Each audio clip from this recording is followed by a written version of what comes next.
नमस्ते सर्वांना, मी वनिता। माझ्या चॅनलमध्ये तुम्हा सर्वांचे खूप खूप स्वागत आहे। आज मी सांबार बनवणार आहे। त्यासाठी मी इथे लाल भोपळा घेतला आहे, 2 कांदे घेतले छोटे आणि असे चिरून घेतले उभे, 2 मोठे टोमॅटो घेतले, ते पण मी कट करून घेतले आणि इथे घेतले मी एकच वांग घेतले आणि वांग छान असं कट केले आणि पाण्यामध्ये ठेवले। इथे मी चिंच भिजत टाकली पाण्यामध्ये आणि इथे मी घेतली तुरी मुगाची डाळ। तुरीचीच डाळ असते, पण मी थोडी मुगाची पण त्यामध्ये ॲड केले। तर आता डाळ स्वच्छ धुवून घेते आणि नंतर ह्या सर्व भाज्या मी याच्यामध्ये मिक्स करते। इथे मी डाळ स्वच्छ धुवून घेतली। आता सर्व ह्या भाज्या मी टाकते त्यामध्ये, लाल भोपळा, कांदा, टोमॅटो आणि सांबार छान असा आंबट झाला पाहिजे।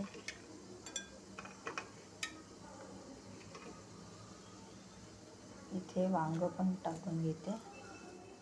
तर मी पाणी टाकते, ह्यामध्ये मी टाकते 1 चम्मच लाल तिखट आणि कुकरला छान असं शिजवून घ्यायचं। इथे मी इडली बनवायला ठेवली आणि इडली पण आपली छान मस्त अशी झालेली आहे। इडली बघा इथं छान असा सॉफ्ट झालेला आहे।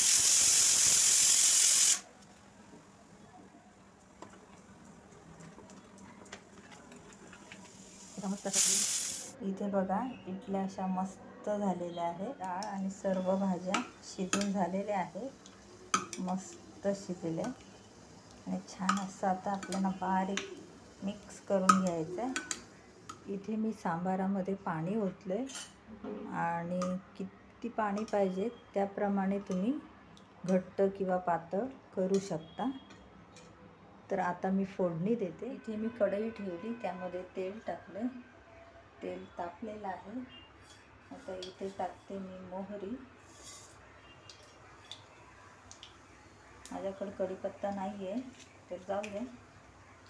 आणि इथे टाकते मी सुक्या मिरच्या।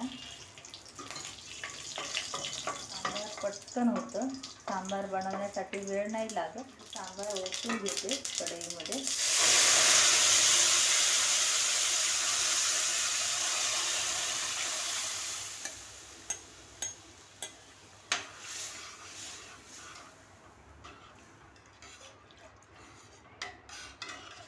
जास्त पण पातळ नाही ठेवले मी, थोडंसं घट्टच आहे। चवीपुरतं मीठ टाकलं आणि सांबार मसाला टाकते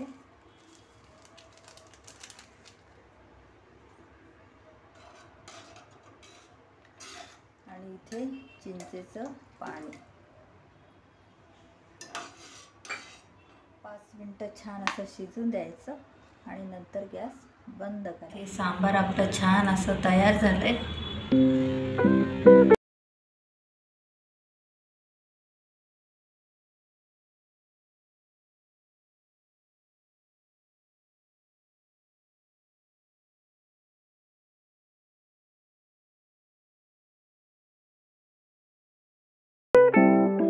सांबार आणि इडली छान आपले तयार झाली। व्हिडिओ आवडला असेल तर लाईक, शेअर आणि पटकन सबस्क्राईब करा।